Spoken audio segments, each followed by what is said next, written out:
Yeah. here. Yeah, so I'm recording now. So what I'll probably do, I'll record it from this end. I'll download Yeah. it and send it to you. That'll be what Perfect. we'll have to do. If you could edit out this part, and we can start right at the introduction, so I can yeah, so I What? can begin. If you could take out this part where we're talking right now, and then we can. No, I'm not doing editing for you. It's Okay, your podcast. okay, fair enough. Fair enough. Okay, let's begin. Yeah, my guest today is a man who likes to talk. He is a comedian and musician as well, and that's why he's on my podcast today. His name is the great Sam Rhodes. And, Hello, sir. How you doing? It's been a while. It has been a while, sir. Yeah, it's been too long. That's how long Yeah, it's been. I was supposed to go to your thing in Camden, March, but I went home before that happened, and then lockdown happened. Yeah. And I think you were in Europe at the time. You were gigging around Europe. Yeah, I was all over the place. I was off in Germany doing some shows, I think. Yeah, I remember. It was very funny because I was traveling around Germany and I was seeing people in masks and what looked like hazmat suits, and I was laughing at them. Ha ha ha ha ha. Look at these silly people. But now, of course, we know that those were the correct people. Yeah. Basically, we've known each other for a while now, and I dare say you're a good friend of mine by now. And we kind of got a funny origin story, actually. We have indeed. So try to tell us a little bit about it. Yeah, so you turned up to do the open mic at my open mic that I ran. And, actually, I wanted to you say we met that night, but we actually didn't. I was in the Dawson one before a few weeks ago. And then you mentioned that I was going to the one on Monday, which is in Hackney. Oh, of course, and you popped in. Yes. Yeah, and you did actually give the wrong address because I showed up early to the one in Dawson. So I was very happy with being early. But then you said, "Oh shit, I've got the wrong address. It's in Hackney on Mondays." But you turned up, didn't you? Yeah, you met a nice young woman who you were chatting away to, and you obviously thought you'd made some sort of connection because you then asked her out on a date, only for her to reveal that she was actually my girlfriend. And we've been enemies ever since. Yes, that's it. The first thing you did was come and try and pick up on my girlfriend at the show. To be fair, you never made an indication that you were together. Oh, I see. So it's fair game, is it? No, but you never made any indication that you were together. Like you never held hands or were talking. Really. So how can I know? In my defense, that's it. I was busy running a show, wasn't I? Yeah. But yeah, no, it's kind of. We actually made a running gag out of it, and I'm sure he will mention it again once I'm back in London. But yeah, you wanted to do some introduction to what we're going to talk about here today? Yeah, I was just going to see if you can hear this actually, because I've only got a very directional mic. So if you can hear this, we can have it in there. Oh, perfect. That's the sound I know. I hear it perfectly. Can you hear that? Yes, sir. Yeah, so we're going to talk today about a bit of rock and roll. That's right. So if you want to do some jamming for us, that will be Say again, sorry? If you could do some little jamming for us. Oh, yeah, we'll have a little bit of the blues to kick us off, shall we? Of course.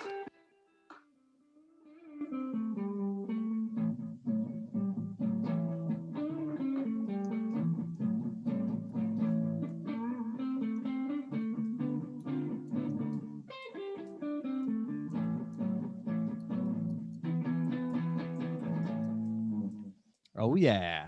Oh, yeah. So, tonight's, if that didn't give it away, our history subject today is rock and roll. Now, we're going to discuss how it began, where it comes from, and some iconic characters in that created the music that we know and love today.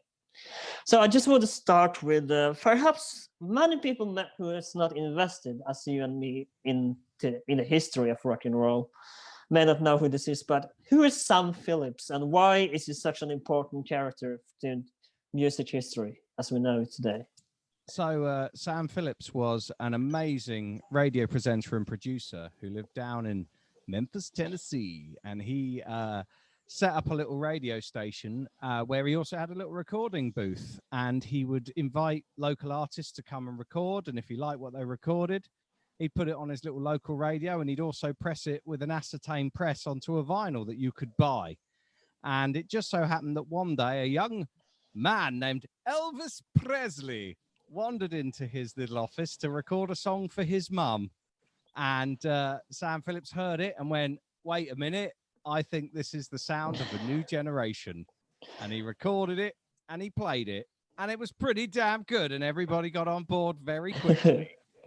But what we're going, but of course, before that, it was quite struggling quite a bit. And because it was kind of a recording studio for everyone to record, and everyone who wanted to come in and record. So tell me a little bit about this. And what was this vision for Sun Records? So basically, in the early days of Sun Records, I'm led to believe, like, if you had a couple of dollars, you could go and record anything. So you'd have people doing jingles for local radio, you'd have people doing a song for their mum, you'd have all of this sort of thing.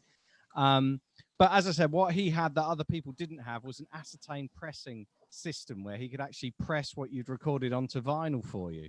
And it was once it had been pressed onto vinyl, which could be done almost instantaneously, like as you were recording it, he could then broadcast it on the radio. And I think he was always hoping that someone like Elvis was going to wander in and he was going to find something, because what people don't realize is now music is global, obviously. But in the early days of radio like that, you know, you would have bands or artists who were only famous in very, very small areas. So I think he was just hoping that one of the local singers would be famous enough that maybe he could throw a bit of branding on, maybe advertise at their gigs and then get a bit of local custom. But little did he know, you know, as I said, he basically is the architect of modern day rock and roll. It's amazing. Yeah. And of course, he had recorded artists such as B.B. King and Howlin' Wolf. And how did he meet like B.B. King? How did he? I honestly, I couldn't tell you how he met B.B. King, but I know that B.B. King was doing an awful lot of stuff in an awful lot of studios at that point. Because, as I said, you know, you wouldn't even release a single or an album necessarily. You'd kind of move between places. You know, you'd do one little bit of recording here, one bit of recording there. So he'd probably dropped in while he was about. I think Howlin' Wolf came in to do some advertising, if I'm correct. And then he ended up working with Howlin' Wolf, which is pretty cool. And Howlin' Wolf, for people who don't know, might be among the most influential singers in about 20 years' time, because Howlin' Wolf is the guy that all of the sort of 70s rock bands were really mimicking to get the vocals. And the biggest one, of course, is bands like Led Zeppelin. They were huge Howlin' Wolf fans, and that's how you ended up with that sort of screamy sort of singing. It was all from him. Right, and of course, this is a little fun story. If you see the documentary, I don't know if it's still on Netflix, but it was a few years ago, I think. Keith Richards met and partied with Howlin' Wolf in the same house. Yeah, so that's pretty darn amazing. I bet they were fast friends, because I know the Stones especially were huge fans of all of his work, you know. Oh, yeah. But yeah, he also had a vision for what he wanted to find. He wanted to find a white man with black voice. Isn't that correct? That is correct, yeah. And, you know, it was a very different time, and there was still massive segregation when it came to radio stations. And his radio station was actually one of the rare ones that would play black music and white music. But the big push was always, if you could find a white guy who sang like that, you could sell jazz and blues to the mainstream audience, you know. The jazz guys as well had real issues with it. It was actually a jazz musician named Dave Brubeck was one of the pushing forces that allowed actual black jazz musicians to tour and do well. And it is crazy to think that they invented this music, did all the work, and then got none of the credit. But I do have something to say, because, you know, obviously, black music is a massive influence on blues and early rock and roll. But there's a small unsung hero in early rock and roll that I'd really like to talk about, because they don't get enough credit. Now, a lot of rock and roll and blues is kind of born of three styles being mixed together, basically. So what you've got is your Christian folk music and traditional music, which is all just three chords, usually E. Oh, is that loud enough? E, A, and B. Now, if you play them like this, you've got a Christian song. Oh, I love Jesus. Jesus is my friend. That's a Christian song, right? All of the black guys were listening to that music, and they mixed with those chords the sound of the train, which is where you get this noise from, which is the sound of the rock and roll. So if you combine the chords from the Christian folk music with the train noises, you get a basic 12-bar blues setup. And that's a little Richard got his inspiration, isn't that correct? Indeed. From the train. But get this, right? The notes that you use to play the blues is what's called a pentatonic scale, a 5-note scale. Like that. 1, 2, 3, 4, 5. 1, 2, 3, 4, 5. Now, who else uses the 5-note scale? Chinese people. Who else was working on the trains? Chinese people. So the blues scale can actually be sort of followed all the way back to traditional Chinese music. Because if you play it like this, you get the blues.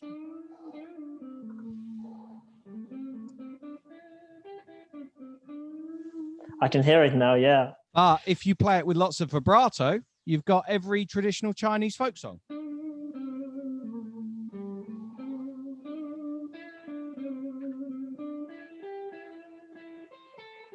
Yeah, I can hear the inspiration now. Yeah. So the poor old sort of Chinese workers, they don't get any credit, but they're equally as important in the foundation of what became rock and roll as all of the other guys who were working there. And of course, we even have to go further back in time to, unfortunately, the dark age in the American history, the slavery, to find, of course, inspiration as well. So tell me a little bit about this. How does this impact the music? Well, of course, quite often the music that the people in slavery would hear would be Christian music. So the reason it's those same chords as the original Christian ones is they would go to church on the Sunday, they would hear those chords, and then they would change the words of the songs to match their own, feelings and stuff. And because the musicians, especially, they only had very basic tools, they were lucky if they could get hold of a guitar or something like that. Usually it was just clapping and singing was all they had.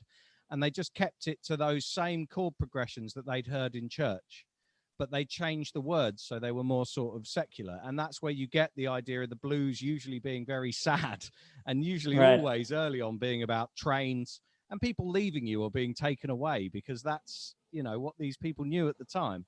And that's how they ended up writing that sort of music. So, yeah. It's a very fascinating thing, and as I said, I'd like to go on record as to say the Chinese do not get enough credit for how much they actually put in that music as well. Also, I would like to just go on record just to say, the only thing that white people brought to blues and rock and roll, and what kind of became country rock later on, was yodeling. That is the only thing. And yodeling is by far the worst part of any sort of country rock song. But yeah, that came with the white people from Sweden and Switzerland.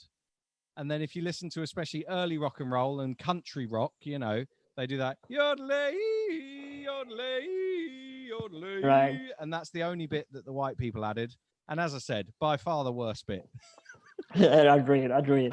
But of course, let's talk about Elvis' rise to fame. As you mentioned earlier, he comes into Sun Record. He wants to do the record for his mother, but he's just not quite there yet. So tell me, how did he become like this famous, both sex symbol and rock and roll? So when he came musician. In, he recorded 2 songs the first day he came in. He recorded one lovely ballady type thing and one Christian song.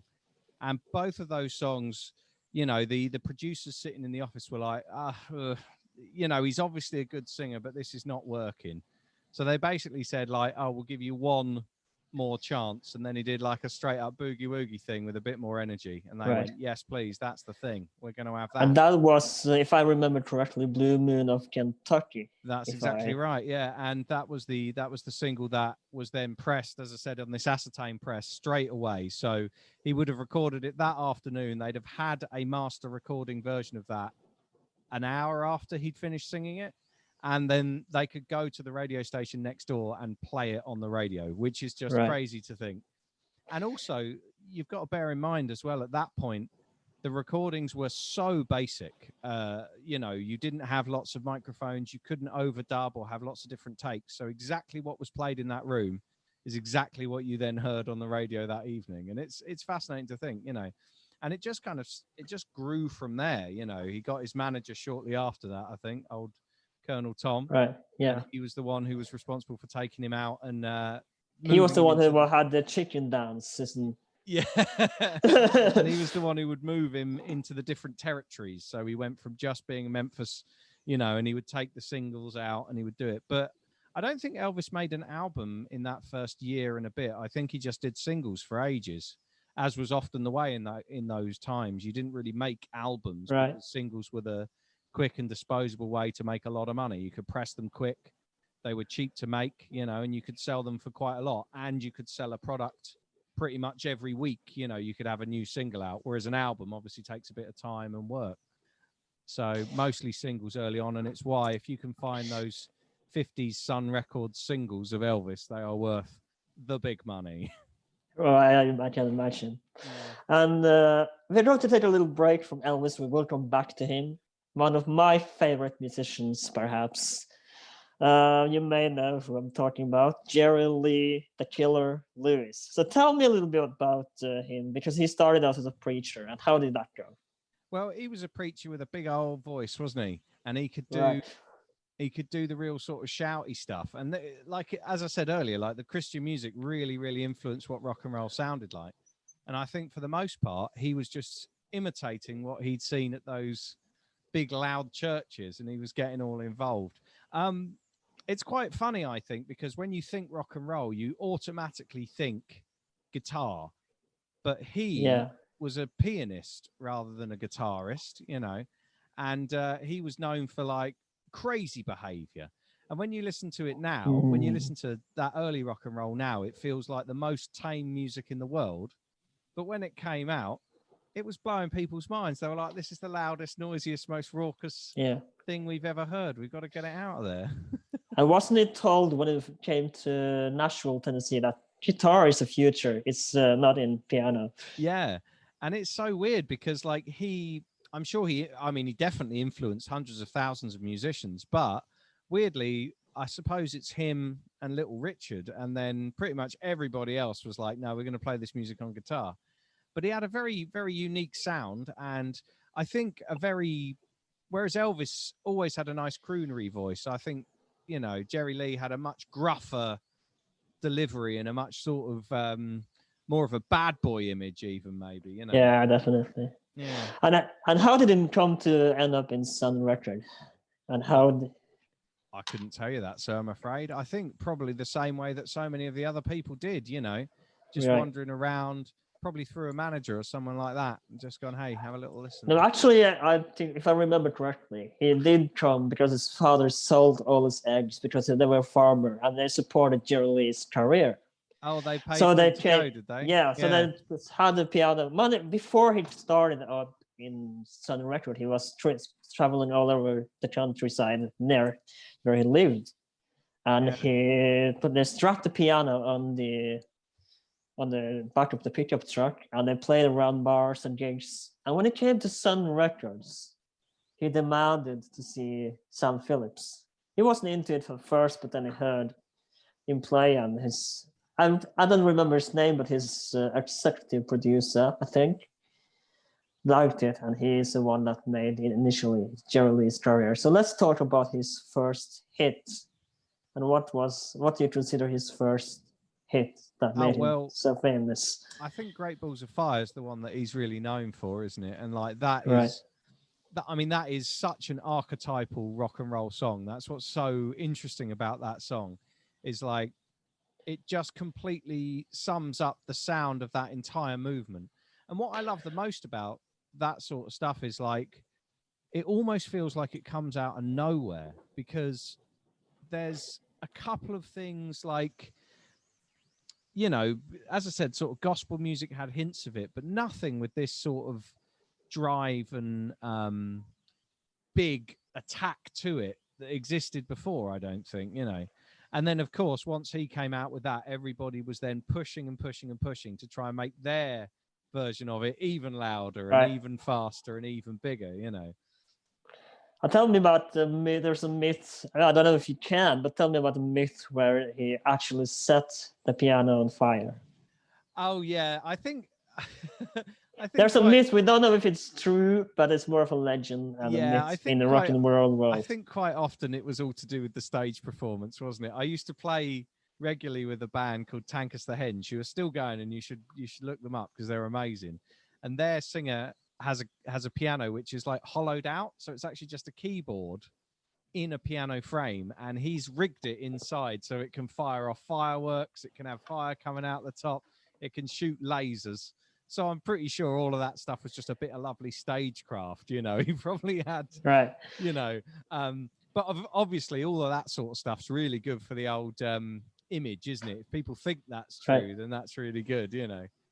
It's like Ozzy biting the head off the bat, you know. He didn't do it on purpose. He just thought it was a rubber bat that someone had thrown at him, you know. But then, Right. of course, that happened, and the legend of that became much bigger than the act itself, you know. Right. And there's some dark stuff in here in Jerry Lee's life as well, because there's kind of some Sweet Home Alabama thing going on. Can you tell me about the marriage of his 13-year-old so he married cousin? his 13-year-old cousin, didn't he? Which I don't like to defend it because it is odd and it's not normal or correct thing to do. But I think in Memphis in the 50s, it was much less odd than it is now, you know. But all of these rock and rollers, they're all a bit like that. And it's pretty bad because even Buddy Holly as well was married to a 14-year-old girl, wasn't he? Right. When he died, you know. And I just think in those times, especially around the South, I think the age of consent was like 13 or 14, and like quite often very, very young couples would get married very, very young in the South. You know, he was technically a pedo, but at least by the laws and standards of the time, you know, he was above board. I mean, like, he definitely shouldn't have been married to a 13-year-old. This was not received very well when it came to the UK. Too. No, that was it. You know, like, as I said, down in the deep south of America at that time, being married at 13 or 14 was not unusual. And when you come to England, obviously we had much stricter rules and laws then, you know, and it was harder for him. But I don't know. As I said, the argument of different times is often put forward, but even Elvis, I mean, Elvis didn't marry Priscilla until she was 16, but they met when she was 12, and she used to stay at Elvis's house when she was 12 and 13 years old, you know. So, and he was also considerably older than Jerry Lee Lewis was when he married his cousin, you know. Right. So it all gets a bit, as I said, it all gets a bit murky around that time, and especially with the guys from the south of America. And as I said, this is largely to do with how different the law was at that point, you know. But that brings us, of course, to the famous $1 Million Quartet. And can you tell me a little bit about what it was and how did it come to call $1 Million Quartet? So after they'd all made all of their money and had really got famous, they all felt a big debt to Sun Records and Sam Phillips. And it just so happened all of their touring schedules all lined up, and they were just in the studio one day. As far as I know, because I've been to Sun Records and I've stood in the room, and as far as I know, it wasn't a planned thing. They were just all there. They were all passing through. They all popped in to see Sam Phillips, and somebody said, "Hey, we've got the studio set up. Why don't we all just sing a few songs?" And most of what they did together on that one setting was old Christian songs. They all knew the words to maybe one of each other's songs that they knew from being on tour together. And it was called the $1 Million Quartet because that was their combined album sales at the time. And obviously $1 million in today's money is not a lot, but $1 million in the 60s was crazy, you know. And it's Johnny Cash, Carl Perkins, Jerry Lee Lewis, and Elvis. Right. And this actually became a infamous musical after. Later. They've recorded it as a musical. The actual recordings from the day are really beautiful to listen to as well, because as well as the few songs they did sing, they left the tape running while they were recording. So you just have all this beautiful chatter, just them hanging out, joking, laughing, having a nice time. And it's really, really fascinating to listen to. And what's really nice is you can tell they were really good friends. You know, they really liked each other. You really get that vibe, you know. Right. And It's kind of like the Avengers of the music world. That's right, the rock and roll Avengers. That's what they were, you know. And it's just, I mean, I'm sure there were other times when maybe Elvis would have sung with one of the others, or Johnny Cash would have sung with one of the others. But to get all four of them together like that was pretty special. And as I said, most of it's old religious music. You know, that's mostly what they did. So they're really beautiful recordings to listen to. They're all on YouTube. But a lot of the stuff of them just talking in the studio, you have to go all the way to Sun Records to hear. They play it to you when you go in. It's there. actually on Spotify. You can hear some of the chatter as well. So they got some of the chatter on Spotify. Yeah, as I well. think so. Oh, that is nice. Yeah. So it should be available, if I remember correctly, on Spotify. Just go on the search bar and search $1 Million Quartet, and you find you won't regret it. Trust me. But yeah, let's go back to. We're going to move away from Memphis for a while now, and we're going to talk about another man that's pioneer in rock and roll, and his name is Chuck Berry. So tell me a little bit about his own life and how he came into playing guitar. So Chuck Berry had a very, very tough upbringing. He's a proper rags to riches sort of setup, you know, and he comes from the proper blues tradition, which is really nice, you know. So he would have grown up hearing the very traditional old school blues, you know. So whereas a lot of the white guys, they come in through the church, he was really, really there, you know. And he's called the father of rock and roll because he basically took a load of jazz licks that he'd heard, a load of blues style singing that he'd heard. He nicked almost all of his lyrics because in those days, you know, there was no such thing as copyright for these songs. So a lot of his songs and ideas are very, very strongly based on blues songs he'd heard. Same with guys like Johnny Cash. And strangely, Elvis, I don't know if you know this, Elvis never wrote a single song in his career. Elvis only sang other people's songs. And not a lot of people know that. But yeah, Chuck Berry was the guy who really gave us like the 4-piece blues rock band, guitar, bass, drums, vocal, you know. And when he come out, everyone just said, yes, please. And how did it come to, and when did it start with Chess Records? Yeah, so he was out in Chicago to start with, wasn't he? And Chess was kind of not a competitor, but it was you know, it was an alternate version of that. And I think BB King was down at Chess, wasn't he? And because BB King's from Chicago, and he spoke to the guy was called Leonard Chess. Of course, that's his name. Right. Yeah, and he just same sort of story. He went in to do a little recording with some guys from Bo Diddley's band, just to show off what he could do. And then it was one of the biggest hits the Chicago town had ever seen. You know, right. I think Roll Over Beethoven was one of his really early ones, and then of course Johnny B. Good was shortly after that. So he really set the tone. But even Johnny B. Good, that lick at the beginning of Johnny B. Good is completely stolen. That's that's not original. He just played it on guitar instead of piano, and that's the difference. You know, that's the big difference. But it does have a unique setting with his songs because it's kind of telling a story. His songs tell the story. Definitely, yeah, and like that's something that he was really good at, and I think that comes from the old sort of bluesman tradition, you know. So rather than the songs being about your girlfriend or anything like that, they're much more about their little stories, you know. Yeah, and he's really good, yeah. And he, you know, he was one of the first guys to write rock and roll songs about rock and roll as well. Right. It's like, what should you write a rock and roll song about? Oh, just rocking and rolling. Let's just have that. Right. A little known fact, I don't know if you know this, but there was an interviewer who asked Jerry Lee if he was the father of rock and roll, and if he created rock and roll, and he said no, Chuck Berry did. Yeah, I think Chuck Berry, whereas everybody else was working on stuff, I really do think it's Chuck Berry and Little Richard are the two guys who really gave us the versions that we still have today. like you would still see a Chuck Berry style rockabilly band, or even bands like the White Stripes are basically a rock and roll band, you know, and the sort of Right. riffs they're writing, the way they're singing, all of that. That's exactly what Chuck Berry did, you know.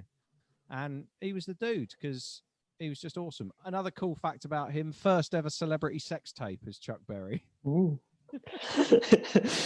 But of course, he had some dark moments too, and he got arrested. And why was he arrested? And what was it for?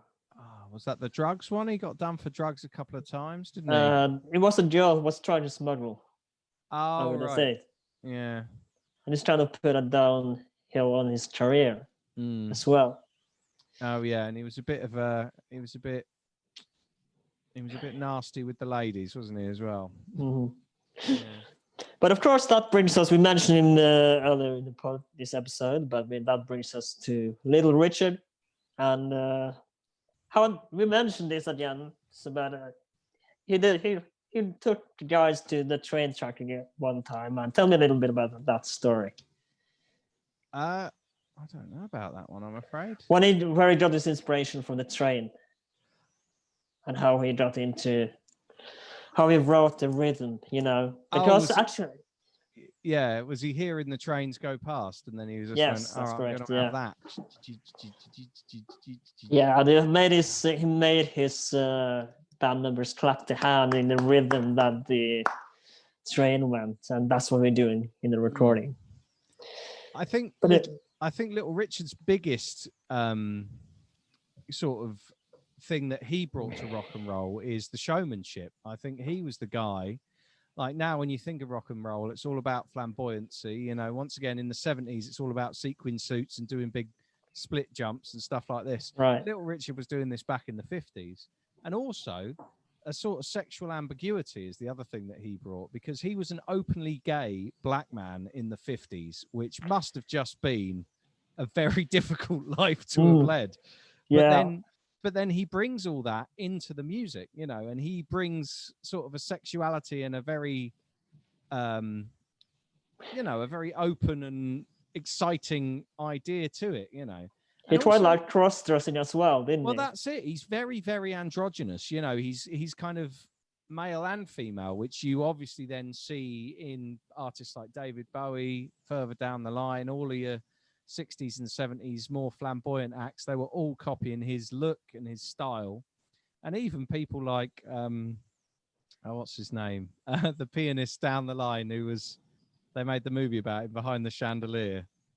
I don't remember that Liberace he's called. Liberace, the pianist. He was massively influenced by Little Richard. And even as far up as like Motorhead, if you ever hear Lemmy talking about the best of the best, who was the best of the best, he always says Little Richard, because you know, to be as unique and openly weird as him in the 50s was just a massive and difficult thing to do, and especially during the segregation as well. Oh mate, not only was it segregation era, it was way before homosexuality was legal. So he's got two massive things he was dealing with every day. And instead of hiding those things, he came out. And I think, if anything, I think what he was doing would have probably helped a lot of young gay men in the 50s understand that maybe it is okay to be like that, you know. And not only can you be that, you can be a huge influence and a huge, you know, and a huge person that people look up to, and still be those things, you know. And I just think he's great. Yeah, me too. I love playing his music on piano when I jump back home. Yeah, it's just so good. And once again, it's the energy, isn't it? It's the energy he's putting out all the time. And he sings so loud that it distorts, which I really like, because you never hear that in modern recordings. But when he probably does those, like, you really like the microphone distorting. And I just, you know, even in his old age, like you see videos of him as an old man still absolutely owning it and just doing a brilliant job. Right. And of course, with him, you can trace him all the way back to the very, very roots of funk. Even come from Little Richard. You know, the sort of, as I said, the flamboyance, the costumes, the way he danced, all of this stuff influenced people for not just the rock and rollers, but people 30, 40 years down the line, you know, an absolutely amazing force in music. Unbelievable. Right. And he also paid a lot of respect to the women in his life as well, didn't he? Like Lucille and to John Miss Molly, etc. Yeah. I think, you know, he had a lot of respect. There's Yeah. also the funny, do you know, in the 80s he claimed he wasn't gay anymore? You know about this? Because he became very, very Christian Yeah. his slightly later years. And there's some very good interviews with him in the 80s on chat shows where he says, "Oh, I used to be gay, but I'm not gay anymore." And then if you watch interviews with him another 10 years on, he's like, "Nah, I'm like well gay. I've always been very gay." Yeah, right.